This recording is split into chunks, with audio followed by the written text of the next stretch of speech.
Hello दोस्तों, मेरी आज की कहानी है पिता की 13वीं। बस बहुत हो गया, अब मुझसे और सहन नहीं होता।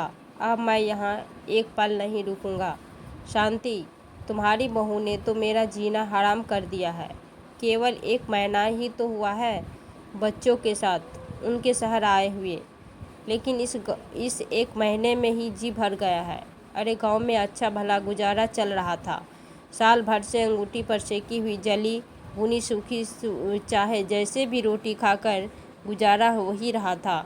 न कमबख्त मेरी ही अक्ल पर पत्थर पड़ गए थे जो सोच बैठा कि बेटों के घर में बहू के हाथ के बने अच्छे अच्छे पकवान खाने को मिलेंगे।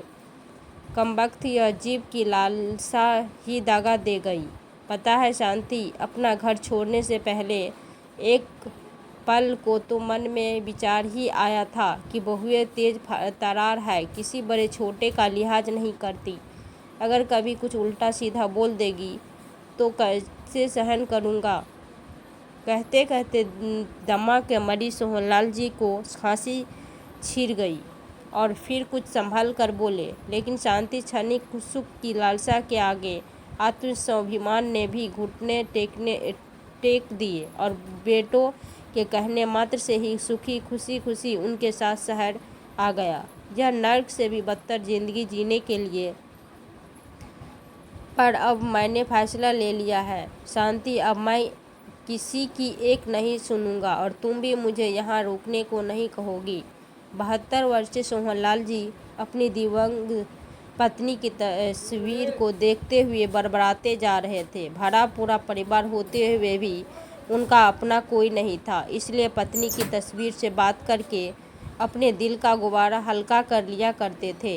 उन्हें ऐसा लगता था जैसे वो उनकी बातें सुन रही है। दरअसल 1 वर्ष पहले तक सोहनलाल जी अपनी पत्नी शांति के साथ अपने गांव में रहा करते थे और खेती बाड़ी किया करते थे। उनके 2 बेटे थे, दोनों ही अब बेटे शहर में रहा करते थे। 1 वर्ष पूर्व ही उनकी पत्नी शांति का निधन हो गया था।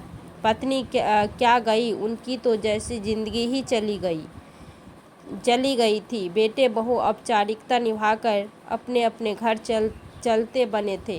गांव में अकेले रह गए थे तो केवल सोहनलाल जी, जिन्होंने 1 गिलास पानी भी कभी स्वयं उठाकर नहीं पिया था, अब चूल्हे पर रोटियां सेकने लगे थे।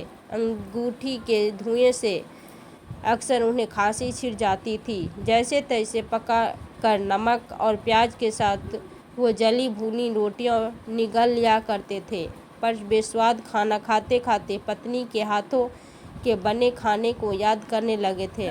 आंखें गीली हो जाती। अकेलापन इस कदर बढ़ गया था कि वह अपनी मर चुकी पत्नी की तस्वीर हरदम हाथ में लिया करते थे और उससे ही बातें करने लगे थे। कुछ गांव के लोग उन्हें ऐसे देखकर उनका मजाक बनाते थे, जबकि पड़ोसी उनकी हालत को समझते थे।